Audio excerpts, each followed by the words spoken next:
Moving on the next team, Delhi Capitals. Delhi கேபிட்டல்ஸை பொறுத்த வரைக்கும் இவங்க ஆப்ஷன்ல சூப்பரா எடுத்துருக்காங்கன்னு சொல்லணும். ஆக்சுவலா அவர் எல்லா பிளேயர்ஸ்க்கும் நல்லா பிரைஸ் எழுதி விட்டு இவங்களுக்கு எந்த பிளேயர் வேணுமோ அந்தந்த பிளேயருக்குலாம் அழகா எடுத்துட்டாரு. மற்ற பிளேயர்ஸ்க்கு நல்லா டைரக்ட் பண்ணாங்க. ஆக்சுவலா ஆப்ஷன்ல சூப்பரா பண்ணியிருந்தாங்க Delhi Capitals. Delhi Capitals team பொறுத்த வரைக்கும் பார்த்தலாம், 4 retention. Axar Patel, Kuldeep Yadav, Tristan Stubbs, Abishek Porel uncapped. So அது ரிசைன் பண்ணிட்டு கேப்டன் தேடி வந்தாங்க. அதே மாதிரி கேஎல் ராகுல் 14 க்ரோஸ்ல சூப்பரா பிக் பண்ணாங்க. அவர் தான் கேப்டன் கொடுக்க போறாங்கன்னு நான் கெஸ் பண்றேன். And also Faf two pluses எடுத்திருக்காங்க. ஃபேஃப் டூ பிளஸஸை பொறுத்த வரைக்கும் டெல்லி கிரவுண்ட்ல உண்மையாலுமே நல்லா பெர்ஃபார்ம் பண்ணுவாரு. ஏன்னா ஸ்பின் ஒர்க் அவுட் ஆகும், அதே மாதிரி கிரவுண்டும் சின்ன கிரவுண்டு அப்படிங்கிறது. அண்ட் ஆல்சோ ஃப்ரேசர் மெகக் ஆர்டி மிஸ் பண்ணாங்க. Faf du Plessis, Fraser McGurk 11 என்ன பொறுத்த வரைக்கும் ஸ்டார்க் இருப்பாரு. அதுக்கப்புறம் நாலாவதா ஸ்டெப்ஸ் போவாங்க. ஸோ இதான் மோஸ்ட்லி இருக்கும். அப்புறம் பேலன்ஸ் ஸ்டார்க்கை சுற்றி இந்தியன் பவுலர்ஸா நட்ராஜன் இருக்காரு, மோஹித் சர்மா இருக்காரு, முகேஷ் குமார் இருக்காரு. அப்படிங்கும்போது இவங்க டீம் உண்மையாலுமே நைஸ் இதா இருக்கு. அதே மாதிரி மிடில் ஆர்டர்னு பார்த்துட்டோம்னா இந்தியன் பிளேயர்ஸா போகணும்னா ஒரு சமீர் ரிஸ்வி இருக்காரு, அசுதோஷ் சர்மா இருக்காரு. சூப்பரா பெர்ஃபார்ம் பண்ணுவாங்க. இவங்க ரெண்டு பேர்த்துல யாரோ ஒருத்தர் தான் 11ல இருக்க போறாங்க அப்படின்னு கெஸ் பண்றேன். ஸோ ஓப்பனிங்கா பார்த்தலாம், ஃப்ரேசர் மெகா, கேஎல் ராகுல், ஒன் டவுனா டூ பிளேஸ் கன்சிஸ்டன்டா பெர்ஃபார்ம் பண்ணுவார் ஒன் டவுன் பொசிஷன்ல. ஸோ ஒரு நல்ல ஆப்ஷன், நல்லா எடுத்திருக்காங்க. அண்ட் நம்பர் 4ல வந்துட்டு உங்களுக்கு வந்துட்டு இவர் வருவார், அபிஷேக் பொருள் வைப்பாங்க. அண்ட் நம்பர் 5, அபிஷேக் பொருள். நம்பர் 5ல வந்துட்டு அசுதோஷ் ஆர் சமீர் ரிஸ்வி. அப்புறம் நம்பர் 6ல வந்துட்டு ஸ்டப்ஸ். ஸ்டப்ஸ். நம்பர் 6ல ஸ்டப்ஸ் வருவார். அண்ட் 7ல வந்துட்டு அக்ஷர் பட்டேல். அதுக்கப்புறம் உங்களுக்கு பவுலிங் விட்டு அப்படியே ஸ்டாருக்கு அப்புறம் குல்தீப் யாதவ், நட்ராஜன், மோஹித் சர்மா, முகேஷ் குமார் அப்படின்னு சொல்லி ஒரு சூப்பர் டீம். அதில் விட்டா உங்களுக்கு ரைட் ரீப்ளேஸ்மெண்ட்டா இவர் இருக்காரு, தர்ஷன் நல்கண்டே ஒரு பவுலிங்க்கு. அதே மாதிரி ஃபாரின் பிளேயர் சப்போஸ் டூ பிளேசஸ்க்கு பதிலாக ஒரு ஹாரி ப்ரூக் வைக்கலாம். அப்புறம் இவர் டானவன் ஃபெரேரா இருக்காரு. அண்ட் மிச்சல் ஷாக் ஏதாவதுனா துஷ்மந்தா சமீரா யூஸ் பண்ணலாம். ஸோ இவங்க டீம் பொறுத்த வரைக்கும் ஒரு 11 பார்க்கும்போது சூப்பராக பில்ட் பண்ணியிருக்காங்க. அஹ் இவங்க டீம் வந்துட்டு என்னை பொறுத்த வரைக்கும் நல்லா இம்பாக்ட் பண்ணுவாங்க அப்படின்றது கெஸ் பண்றேன். மறுபடியும் கேஎல் ராகுல் கேப்டன் கொடுக்க போறாங்க. உம், அங்க லக்னோல ஒரு எந்த அளவுக்கு கேப்டன்ஷிப் இது பண்ணான்னு தெரியல. ஆனா பஞ்சாப்ல வந்துட்டு ஒரு டைம் ரொம்ப ஸ்ட்ரகிள் ஆகி டாப் 4ல ஃபினிஷ் பண்ற மாதிரி வந்து வெளியே போனாங்க.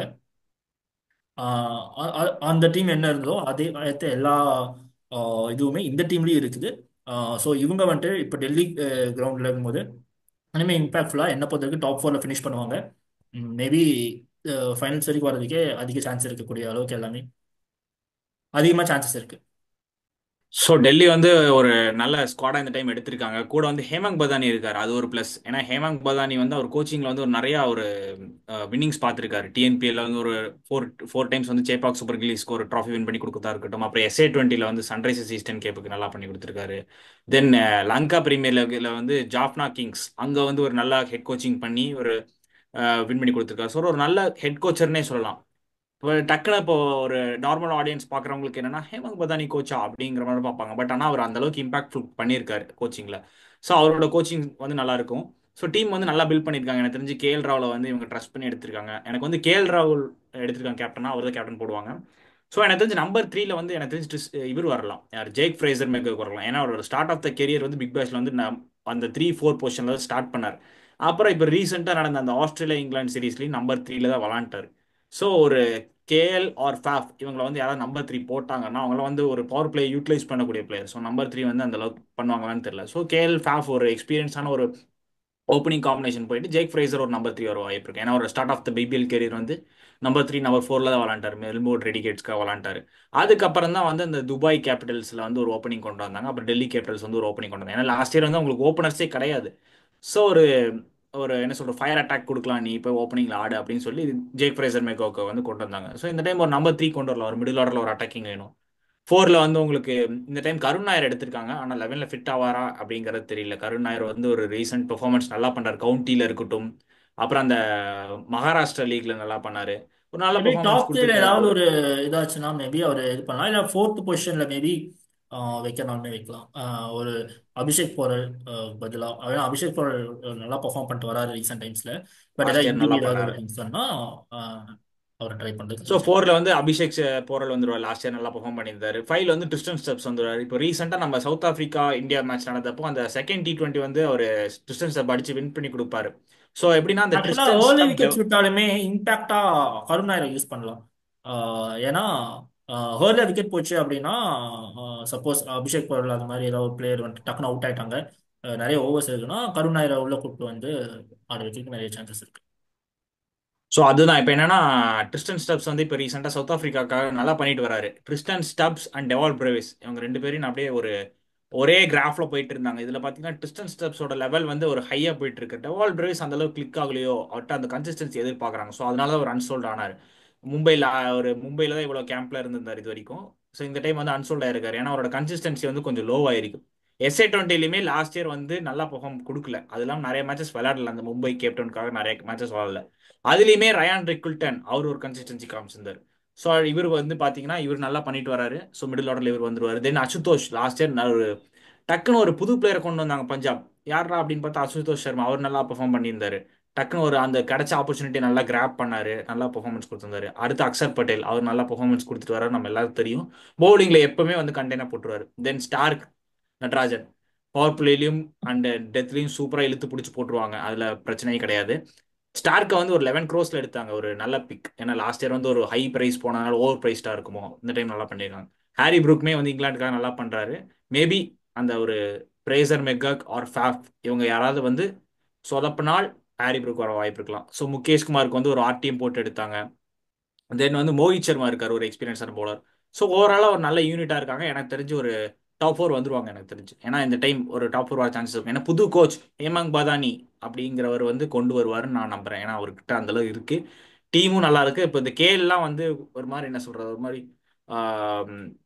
டவுன் இதுல இருக்காரு. ஸோ அவருக்கு வந்து ஒரு பூஸ்ட் அப் ஆகி அவர் ஒரு ஃபோர் இல்ல கொண்டு வருவார்னு ஆக்சுவலா நான் நம்புறேன். அவரை பொறுத்த வரைக்கும் அவரோட ப்ரெஷரை வந்துட்டு ஹேண்டில் பண்ற மாதிரி உனக்கு எக்ஸ்பீரியன்ஸ்டு பிளேயர்ஸ் நிறைய பேர் இருக்காங்க. ஒரு ஸ்டார்க்கு, டூ பிளஸஸ், இவங்க ரெண்டு பேரும் ஹேண்டில் பண்றாங்க. கூடவே வந்துட்டு இந்தியன் பிளேயர்ஸா பார்த்தோன்னா இப்போ அக்ஷர் பட்டேல், குல்தீப் யாதவ் இருக்கிறதுனால இவருக்கு அந்த அளவுக்கு அந்த ப்ரெஷர் சுச்சுவேஷன் இந்த அளவுக்கு இருக்காது. ஏன்னா லக்னோவில் பொறுத்த வரைக்கும் நிறைய யங்ஸ்டர்ஸ் இருந்தாங்க.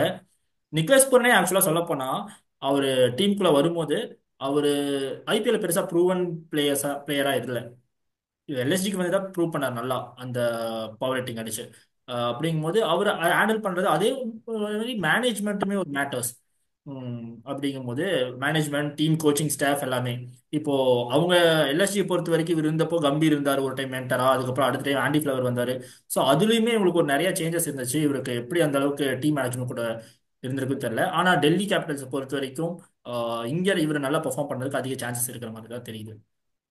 அது இல்லாம நான் வந்து ஒரு மேட்ச் வந்து எக்ஸ்பெக்ட் பண்றேன், Delhi versus Lucknow super giants. அந்த மேட்ச் வந்து நான் எக்ஸ்பெக்ட் பண்றேன். ஏன்னா அவர் வந்து சஞ்சீவ் கோயங்கா வந்து அந்த ஒரு லாஸ்ட் இயர் நம்ம பார்த்துருப்போம், அது அவ்வளோ டிஸ்கஸ் பண்ணி ஒரு கேஎல் வந்து ஒரு ஹார்ஷா வந்து அதை சொல்ற மாதிரி நம்ம அந்த வீடியோஸ் கிளிப்லாம் பார்த்துருப்போம். அப்புறம் அவங்க மேனேஜ்மெண்ட் வந்து வெளியில விட்டுருக்காங்க.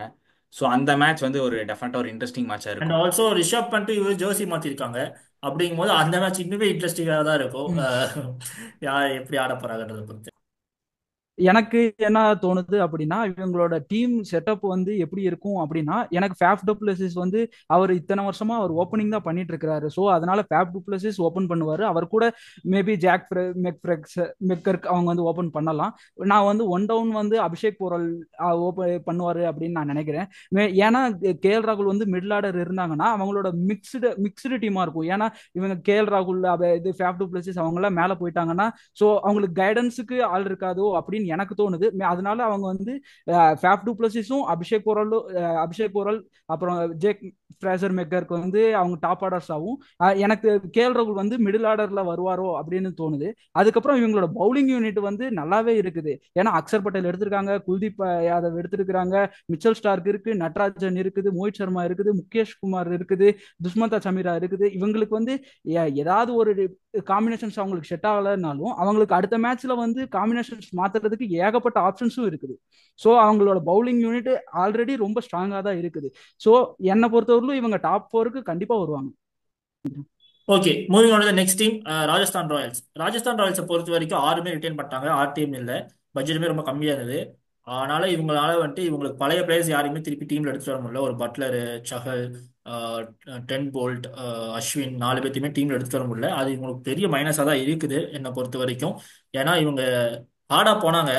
கம்மி பட்ஜெட்லயுமே நிறைய பிளேயர்ஸ்க்கு, பட்லருக்கு போனாங்க, டென் போல்ட்டுக்கு போனாங்க, அஸ்வினுக்கு போனாங்க. ஆனா இவங்களுக்கு அந்த அது எக்ஸ்பெக்ட் பண்ண அளவுக்கு கிடைக்கல. இவங்க ரிட்டென்ஷன்லயே அந்த மிஸ்டேக் பண்ண மாதிரி எங்களுக்கு ஃபீல் ஆச்சு. ஸோ டீமா பார்த்தோம்னா நிதிஷ் ராணா எடுத்திருக்காங்க, ஒரு நல்ல பிக். அதுக்கப்புறம் ஆர்ச்சர் எடுத்திருக்காங்க. ஆர்ச்சரோட fitness maybe. Hasaranga and Theekshana ஒரு ஸ்ரீலங்கன் ஸ்பின்னர்ஸ்.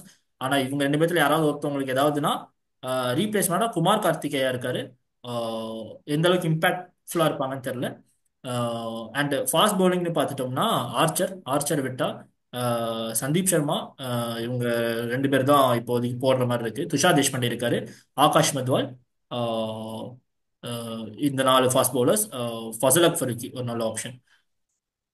டீமா பொறுத்த வரைக்கும் அதே மாதிரி 6 ஃபாரினர்ஸ் தான் எடுத்திருக்காங்க. 2 ஃபாரினர்ஸ் இன்ஜுரி ஆயிடுச்சுன்னா கண்டிப்பா அந்த பேக்கப் இருக்கிற 4 ஃபாரினர்ஸ் வச்சு தான் ஆடணும். இவங்க பொறுத்த வரைக்கும் ஆப்ஷன் டைனாமிக்ஸ்ல நல்லா பண்ணியிருக்காங்க அப்படின்றதுக்கு எனக்கு சொல்ல முடியல. பட் 11 பார்க்கும்போது 11 ஃபிட் ஆகுது. ஆனால் பேக்கப்ஸ்க்கு அதிகமாக யாரும் இல்லை. அதுக்கேற்ற மாதிரி தான் இருக்குது. ஸோ இவங்களை பொறுத்த வரைக்கும் ஓப்பனிங் டிஸ்கஸ் பண்ணிடலாம். யசஸ்வி ஜெய்ஸ்வால் அண்ட் சஞ்சு சாம்சன் ஓப்பன் பண்ணுவாங்க.